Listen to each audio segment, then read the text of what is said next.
ग्रंथ चल रहा है प्रवचन सार आचार्य भगवान कुंद स्वामी ज्ञान अधिकार में आत्मा और ज्ञान की एकता और विभक्तपना ये अपने को बता दिया कि आत्मा और ज्ञान एक है और विभक्त भी है।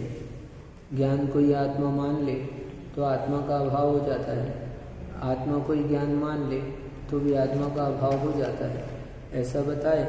अब यहाँ इतना बताने के बाद अब थोड़ा सा विशेष 5 गाथाओं में अपने को है ना ज्ञान की एकता और ज्ञान के व्यवहार के सर्वव्यापक पने की बात बताई थी।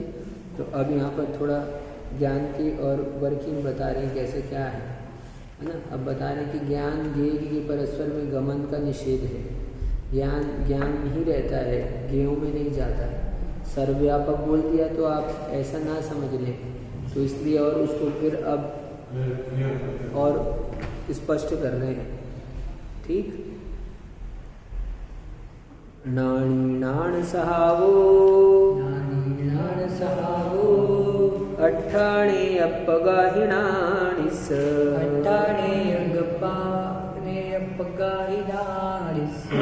रुवाणी वचक्षुणं नेवाणो नेषु वट्टन्ति नाणी सहावो अट्ठाणे अपगाहिणाणिस रुवाणी वचक्षुणं नेवाणो नेषु वट्टन्ति। आचार्य भगवान कुंद स्वामी कहते हैं अब ज्ञान ज्ञेय परस्पर गमनम प्रति हंति, यानी ज्ञान और ज्ञेय के परस्पर गमन का निषेध करते हैं। अर्थात ज्ञानी और ज्ञेय एक दूसरे में प्रवेश नहीं करते। ज्ञान और ज्ञान में झलकने वाले पदार्थ, जो पदार्थ बहिरंग में रखे हुए हैं वो सब ज्ञेय। जगत के सारे सतरूप पदार्थ वो ज्ञेय हैं और आत्मा का गुण ज्ञान जिसके द्वारा वो पदार्थ जाने जाते हैं। तो ज्ञान और ज्ञेयों का परस्पर में एक दूसरे में प्रवेश नहीं होता। ज्ञान ज्ञेयों में प्रविष्ट नहीं होते और ज्ञेय ज्ञान में प्रविष्ट नहीं होते। ये इस गाथा में कह रहे हैं। चलते हैं आगे, अपन अर्थ करते हैं गाथा का। नाणी नाण सहावो, ज्ञानी सर्वज्ञ, ज्ञान स्वभाव, ज्ञानी यानी सर्वज्ञ, सर्वज्ञ को कह रहे हैं। यहाँ पर ज्ञानी की चर्चा जो भी कही यहाँ पर जब से चल रही है, अपन देख रहे हैं शुरू से, तो शुद्धोपयोग के फल में सर्वज्ञ को रखकर और सर्वज्ञ के ज्ञान को ही रखकर फिर बात कर रहे हैं। यहाँ पर ज्ञान अधिकार केवल ज्ञान प्राप्त हुआ है तो केवल ज्ञान की अपेक्षा से ही सर्वगत कहा है ना, और सर्वव्यापक कहा।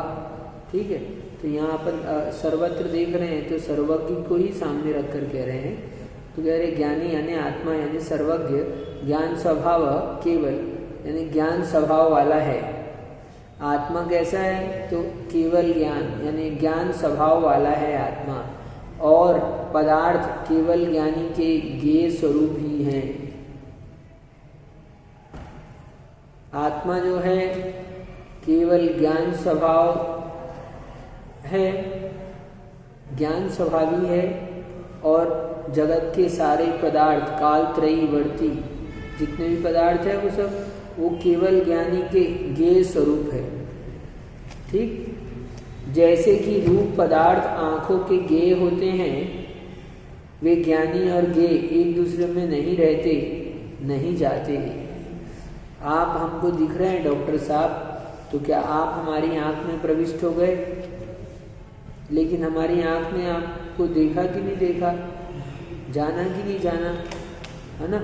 आँख के माध्यम से हम नहीं जाना, तो हमारे जैसे आँख में आप प्रविष्ट नहीं हुए फिर भी आँख में जानने में आए, ऐसे ज्ञानी ज्ञान रूप रहता है, ज्ञेयों में प्रविष्ट नहीं होता, और ज्ञेय भी बाहर ही रहते हैं, ज्ञेय रूप ही रहते हैं, वो ज्ञान में प्रविष्ट नहीं होते। टीका करते हैं, अमृतचंद स्वामी कह रहे हैं ज्ञानी यानी आत्मा और ज्ञेय पदार्थ स्वलक्षण भूत पृथकत्व यानी अपने अपने लक्षण की अपेक्षा भिन्नत्व के कारण से एक दूसरे में वृत्ति यानी प्रवेश को ग्रहण नहीं करते। दोनों का ही लक्षण भिन्न भिन्न है, और दोनों का लक्षण भिन्न भिन्न है यानी दोनों वस्तु भिन्न भिन्न है, और दोनों वस्तु भिन्न है, लक्षण भिन्न है। इसका मतलब है दो भिन्न वस्तुएं तो कोई भी वस्तु एक दूसरे में प्रविष्ट कभी नहीं होती। ये वस्तु स्वतंत्रता का सिद्धांत। कोई भी एक वस्तु किसी दूसरी वस्तु में प्रविष्ट नहीं होती। यदि एक वस्तु दूसरे में प्रविष्ट हो जाए तो सारी वस्तुओं का लोप हो जाएगा, छह द्रव्य का नहीं बचेंगी। ठीक है, और सब नष्ट हो जाएगा, अभाव हो जाएगा। तो ये कह रहे हैं क्यों प्रवेश नहीं करती, तो इसका हेतु भी समझ लो। स्वलक्षण पृथकत्व के कारण से। उनका लक्षण पृथक है, लक्षण पृथक है इसका मतलब वस्तु पृथक है। दो वस्तुएं हैं, दो लक्षण हैं, दो लक्षण कर दिए, इसका मतलब वो वस्तु दोनों भिन्न भिन्न लक्षण वाली, तो भिन्न भिन्न है वस्तु। तो ज्ञानी और ज्ञेय पदार्थ स्वलक्षण भूत पृथकत्व यानी अपने अपने लक्षण की अपेक्षा भिन्नत्व के कारण से एक दूसरे में वृत्ति, एक की वृत्ति नहीं होती दूसरे में, एक का गमन नहीं होता, एक का प्रवेश नहीं होता दूसरे में, तो एक दूसरे में वृत्ति को ग्रहण नहीं करते, किंतु उनके ज्ञान ज्ञेय स्वभाव संबंध से होने वाली वृत्ति मात्र एक दूसरे में है। ये इनका स्वाभाविक ऐसा संबंध है। कौन सा संबंध है? ज्ञान ज्ञेय स्वभाव संबंध। ज्ञान का स्वभाव ज्ञेयों को जानने का है और ज्ञेयों का स्वभाव ज्ञान में जनने का है। ये दोनों का अपना अपना स्वभाव है। ज्ञान ज्ञेय स्वभाव संबंध है। इन संबंध के कारण से ज्ञेय ज्ञान में दृष्टिगोचर होते हैं, ज्ञान में ज्ञेय दिखाई देते हैं, ज्ञान ज्ञेयों को जानता है और ज्ञेय ज्ञान के द्वारा जाने जाते हैं। जैसे आप दर्पण में के सामने जाते हो, तो क्या आप दर्पण में जाते हो?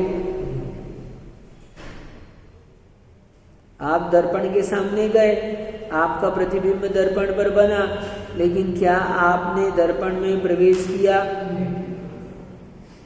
लेकिन दर्पण में प्रतिबिंब बना कि नहीं बना?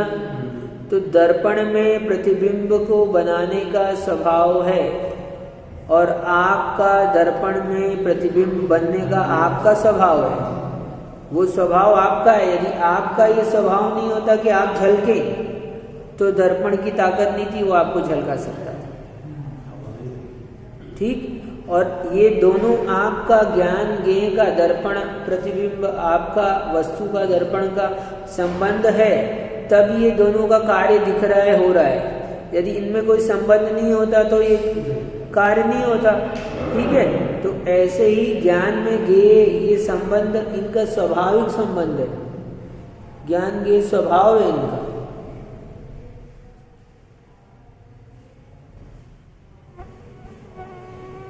तो ऐसे ही कह रहे हैं, उनके ज्ञान ज्ञेय स्वभाव संबंध से होने वाली वृत्ति मात्र एक दूसरे में है। यानी कि ज्ञान ज्ञेय स्वभाव के कारण से ऐसी वृत्ति है।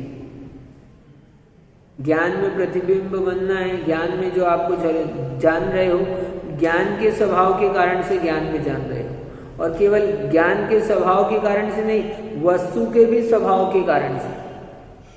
सही है। यदि वस्तु में ऐसा स्वभाव नहीं होता तो आप के ज्ञान में नहीं आ सकती थी वस्तु। वस्तु में ऐसा स्वभाव है ज्ञान में आने का, और ज्ञान का स्वभाव है, और यही स्वभाव के कारण से इन दोनों का संबंध है। यही ज्ञान के स्वभाव संबंध है।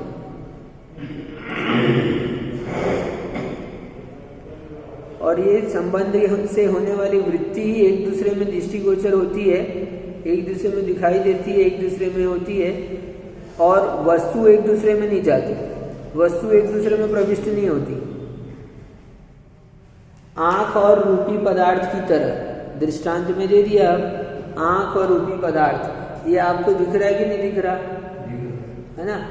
आपकी आंख उधर है, ये वस्तु इधर है, और इसका स्वभाव है आंख के द्वारा दिखने का, स्वयं में ये दर्शक बनने का, इसका दृश्य बनने का इसका स्वभाव है, और आपकी आंख दर्शक बनने का स्वभाव है। तो ये इन दोनों का संबंध है, इसलिए ये दर्पण के सामने प्रतिबिंब बनता है, इसके सामने नहीं बन रहा प्रतिबिंब। इसका स्वभाव तो अभी भी वही है, लेकिन उसका नहीं है अब स्वभाव। और दर्पण भी है, और दर्पण के सामने अभी मिस्टर इंडिया नहीं दिख रहा है, तो अब इसका स्वभाव नहीं है, उसका तो स्वभाव है लेकिन इसका स्वभाव नहीं है, तो एक से काम नहीं होने वाला है। उसका स्वभाव भी है, इसका भी स्वभाव है, और दोनों के स्वभाव में संबंध है यही। और स्वभाव तो इसमें भी कुछ ना कुछ है, इसका भी कुछ स्वभाव है, तो स्वभाव तो इसमें भी है, स्वभाव तो इसमें भी, लेकिन इनके स्वभाव में संबंध नहीं है।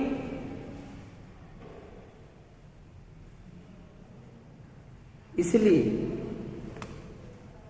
तो ज्ञान ज्ञेय स्वभाव संबंध होने से वृत्ति एक दूसरे में है, आंख और रूपी पदार्थ की तरह। जैसे आंख और रूपी पदार्थ में परस्पर संबंध होता है तो देखते हैं, दृष्टिगोचर होती है ना। कह रहे हैं जैसे आंख और उनके विषयभूत रूपी पदार्थ परस्पर प्रवेश किए बिना भी ज्ञेयाकारों को ग्रहण करके और समर्पण करने के स्वभाव वाले हैं। वाह, क्या इसका स्वभाव है समर्पण करने का, और उसका स्वभाव है ज्ञेयाकारों को ग्रहण करने का। हम समर्पित हुए हैं तब वो प्रतिबिंब उसमें बना है दर्पण में, और उसका स्वभाव है ज्ञेयाकार रूप होने का, इसलिए प्रतिबिंब बना है। केवल इसके समर्पण से भी नहीं होता काम, और केवल इसके ज्ञेयाकार स्वभाव से भी नहीं होता काम।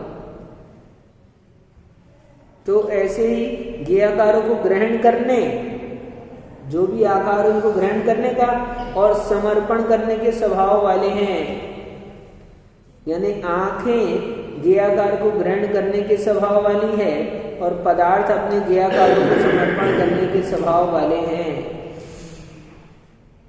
ज्ञेयाकार को ग्रहण करने वाली आंखें हैं, और ज्ञेयाकार को समर्पण करने वाले पदार्थ हैं। तो ऐसा उसी प्रकार जैसे आंख और वस्तु में पदार्थ में लगा रहे हैं, उसी प्रकार अब आत्मा और पदार्थ एक दूसरे में वृत्ति बिना भी समस्त ज्ञेयाकारों के ग्रहण करने और समर्पण करने के स्वभाव वाले हैं।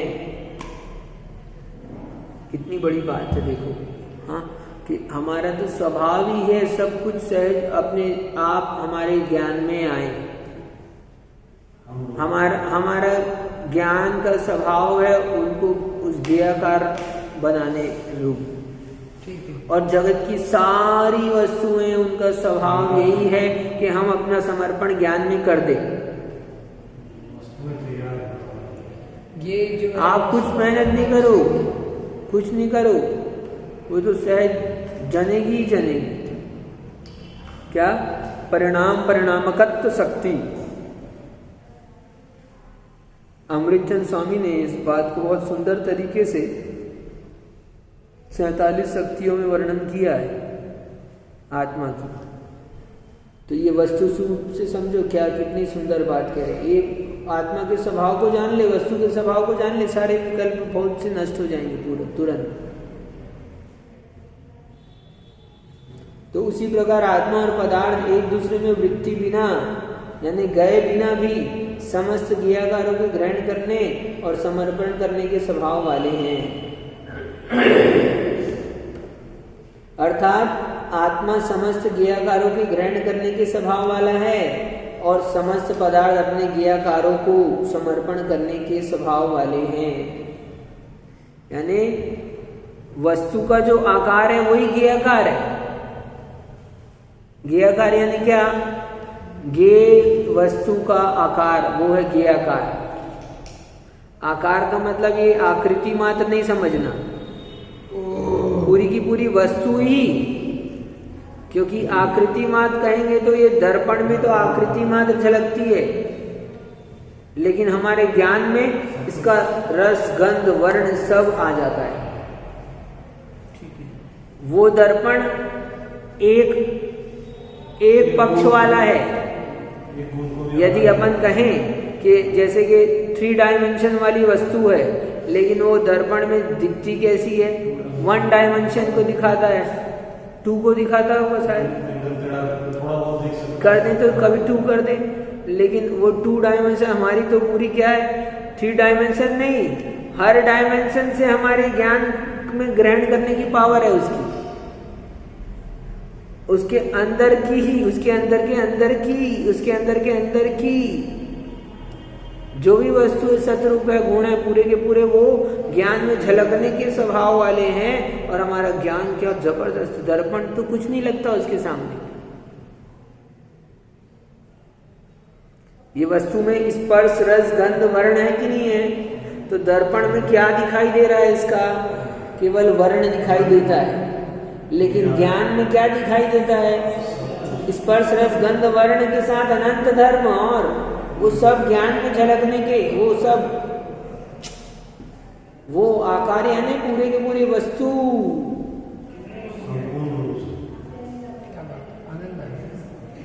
और नष्ट हुई भी, इसकी भूत की पर्याय भी। हाँ, क्यों? उस दिन आपने प्रश्न किया था, अब एक दिन फिर आए नहीं कि हमने फिर उसका व्याख्यान किया था। उस दिन आपने पूछा सत क्यों कहा, तो उसके पीछे रहस्य है क्या? क्योंकि सतरूप क्यों कहा, वस्तु क्यों नहीं कहा? सतरूप क्योंकि वस्तु तो अभी प्रेजेंट में एक एट दैट टाइम ऐसी है, लेकिन जो पहले इसका रूप था वो भी सत था, तो वो भूत का भी आता है। यदि सत नहीं होता वो, तो वो भूत का नहीं आता। तो हम भूत का भी पूरा नष्ट हो चुका है, जबकि भूत की पर्याय इसमें नहीं है। ये पेन पहले कैसा था?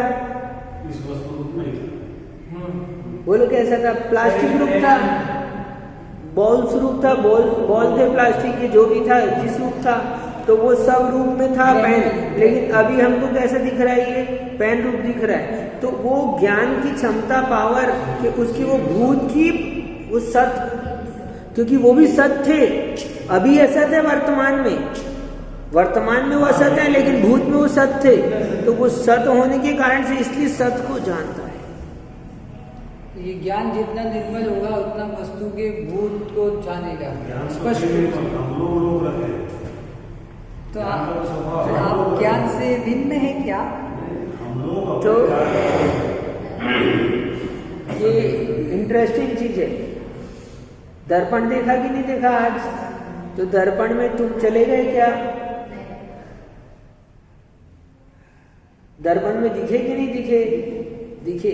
तुम्हारा नेचर है तुम दर्पण में दिखो, और दर्पण का नेचर है वो उसमें तुम्हारे को देखने का, यानी तुम्हारा प्रतिबिंब बनाने का। तुमने समर्पण किया अपना प्रतिबिंब, ज्ञेयकारों का समर्पण करने का स्वभाव है, और उस दर्पण का ज्ञेयकारों को ग्रहण करने का स्वभाव है। ऐसे ज्ञान की बात कर रहे हैं। ज्ञान का स्वभाव ही ऐसा है कि ज्ञेयकारों को ग्रहण करे, और जगत की सारी वस्तुएं हैं उनका स्वभाव है वो ज्ञेयकारों का समर्पण करे। सही। और इन स्वभाव के कारण से ही भगवान के ज्ञान में सब कुछ दिखता है।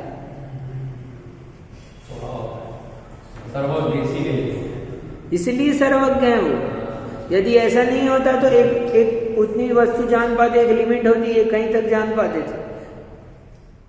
पीछे तो कर दिया हालांकि सर्वज्ञ की सिद्धि। क्यों? क्योंकि आवरण से रहित हैं, इंद्रियातीत।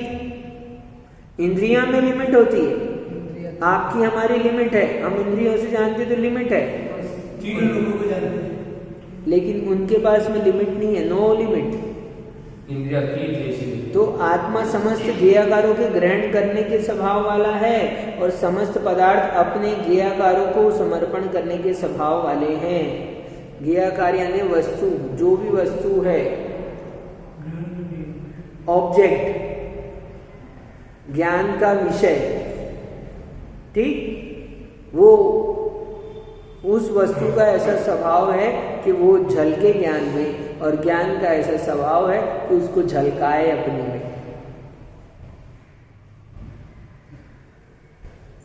इसलिए दर्पण से कहीं अधिक महिमा ज्ञान की है। दर्पण तल इव शकला, वो तो कहा जाता है दृष्टांत के रूप में, कुछ ना कुछ कहें बात आपको तब समझ में आए, लेकिन फिर भी कितना अंतर है हाँ ज्ञान और दर्पण में। दर्पण तो एक मात्र रूप को दिखाता है और ज्ञान तो सब स्वरूप को दिखा देता है पूरे। हाँ ज्ञान पूरे स्वरूप को दिखा देता है। रसगुल्ला बाहर रखने पर दर्पण में रसगुल्ला दिखता है और ज्ञान के सामने रसगुल्ला रखने पर रसगुल्ले की मिठास भी दिखती है। हाँ क्या गजब की चीज है क्यों। ऐसा ज्ञान की महिमा है, ऐसा अद्भुत ज्ञान का प्रकाश है सब कुछ को झलकाने का। तो ये ज्ञान ये स्वभाव के कारण से है, ठीक है।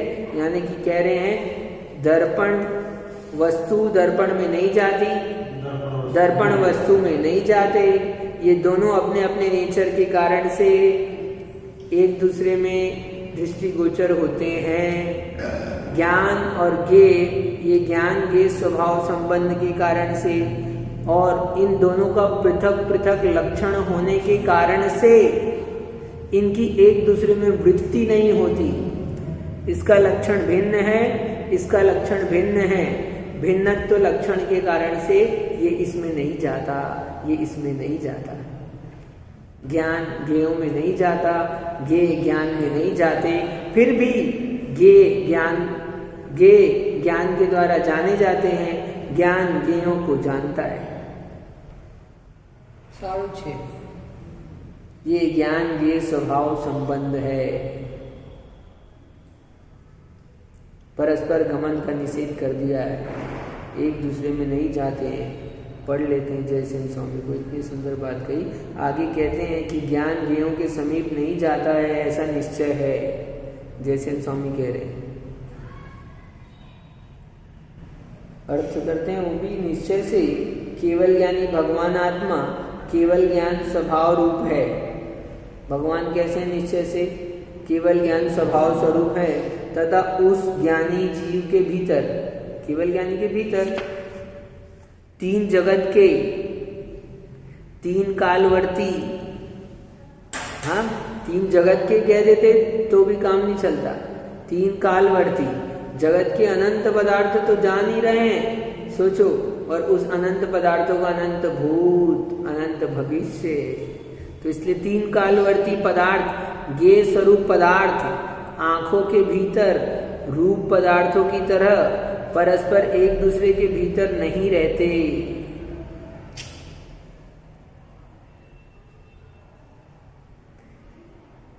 कहते हैं जयसेन स्वामी, जैसे आंखों के साथ रूपी मूर्ति द्रव्यों का परस्पर संबंध नहीं है, वस्तु का आंखों के साथ परस्पर संबंध है क्या? वस्तु तो भिन्न है, आंखें इधर भिन्न है, अर्थात आंख शरीर में अपने स्थान पर है और रूपी पदार्थ अपने आकार का समर्पण आंखों में कर देते हैं, तथा आंखें उनके आकारों को जानने में समर्थ होती है। समर्थ, आंखें उनके आकारों को जानने में समर्थ होती है। तैसे ही तीन लोक के भीतर रहने वाले पदार्थ तीन काल की पर्यायों में परिणमन करते हुए, पूरे लोक के पदार्थ तीन काल की पर्यायों में परिणमन करते हुए ज्ञान के साथ परस्पर प्रदेशों का संबंध ना रखते हुए भी ज्ञानी के ज्ञान में अपने आकार को देने में समर्थ होते हैं। क्योंकि भूत में भी थी नहीं पदार्थ, सतरूप था, तो उसने तब भी समर्पण किया था, वो हर समय समर्पण स्वभाव वाली है, तो उसके भूत का भी समर्पण था, अभी वर्तमान पर्याय का भी समर्पण है, हर एक समय समर्पण है, इसलिए सारे भूत दृष्टिगोचर होते हैं। नष्ट हुए पदार्थ अनुपलब्ध, किसी को मन में आता होगा यार अब वो तो कैसे जाने, नहीं है तो कैसे जाने? तुम्हारे दादा है? नहीं है, देखा है तुमने? अच्छा, तो अब देखो हमने तुम्हारे दादा का, क्या नाम था दादा का? श्री मगनलाल जी जैन। तो हमने दादा का नाम लिया, आपका दादा का चित्र आपके ज्ञान में आया है, दृष्टिगोचर हुआ, झलका, थोड़ा बना, अरे हाँ दादा आओ, ठीक। तो वो देखो नष्ट हो चुके कि नहीं, वो पर्याय नष्ट हो गई, विलीन हो गई, लेकिन फिर भी तुमने जान लिया कि नहीं जान लिया। तो यदि तुमको शंका हो जाए कि यार भूत का कैसे जानेंगे, भूत का पदार्थ तो बचा ही नहीं है, पदार्थ भले नष्ट हो गया हो, लेकिन ज्ञान में उसने उस समय में समर्पण कर दिया था, तो वो जो ज्ञान में समर्पण था वो बता दिया, जो ग्रहण करने के योग्य है उसको आएगा आएगा ही आएगा, सब कुछ आएगा। तो प्रदेशों का कहाँ गए, तो काल की पर्यायों में परिणमन करते हुए ज्ञान के साथ परस्पर प्रदेशों का संबंध ना रखते हुए भी, इनके प्रदेशों का संबंध नहीं है, उसके प्रदेश अलग है, इसके प्रदेश अलग है, प्रदेश दोनों के भिन्न भिन्न है, इनके प्रदेशों में संबंध ना होते हुए भी, संबंध ना रखते हुए भी ज्ञानी के ज्ञान में अपने आकार के देने में समर्थ होते हैं, तथा अखंड रूप से एक स्वभाव झलकने वाला केवल ज्ञान उन आकारों को ग्रहण करने में समर्थ होता है, ऐसा भाव है। अखंड रूप से, कोई खंड रूप से नहीं, हाँ, पूरी की पूरी सारी अनंत की पर्यायें अखंड रूप से, और ऐसे भी अखंड देखो, हाँ, और ऐसे भी अखंड देखो, नहीं आया समझ में, इनको ऐसे ये पूरा ऐसा अखंड देख रहे हैं ना आप एक, ठीक है, तो काल की दृष्टि से भी अखंड देखो, कल का, आज का, परसों का, आने वाले कल का, ये तीनों को अखंड देखो, हाँ, और काल की दृष्टि से अखंड देखा अभी, और अब ऐसे क्षेत्र की दृष्टि से अखंड देखो, तो वो पूरे जगत के अनंत पदार्थ ज्ञान में अखंड अखंड अखंड, ऐसे देखो क्या दिख रहा है क्या, हाँ, पूरे अखंड, ऐसे भी अखंड और ऐसे भी अखंड, कितना बड़ा हो गया ज्ञान।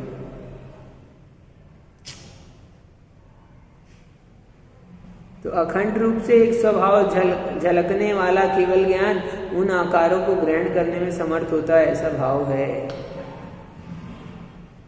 बहुत सुंदर भाव बताया है इसमें 28 नंबर की गाथा में, क्या कि ज्ञेय ज्ञान स्वभाव संबंध है, ज्ञेयों का स्वभाव है ज्ञान में दृष्टिगोचर होना, ज्ञान का स्वभाव है उन ज्ञेयों को अपने में ग्रहण करना, लेकिन फिर भी ज्ञेय में ही रहते हैं, ज्ञेय ज्ञान में प्रविष्ट नहीं होते प्रदेशों की अपेक्षा से, और ज्ञान ज्ञान में ही रहता है। ज्ञान के प्रदेश भिन्न है, दर्पण का एरिया अलग है और वस्तु का एरिया अलग है, दोनों अपने अपने एरिया में हैं, दोनों का एरिया एक में नहीं हुआ, लेकिन दोनों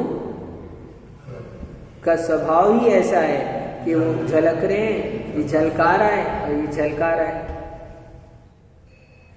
ऐसा ज्ञान का स्वभाव। कुछ नहीं करो, ऐसे बैठ के ज्ञान स्वभाव को देखो अपना, क्या मैं ज्ञानानंद स्वभावी हूँ कहते हो, तो अब ज्ञानानंद स्वभावी तो ज्ञान स्वभाव को देखो आज,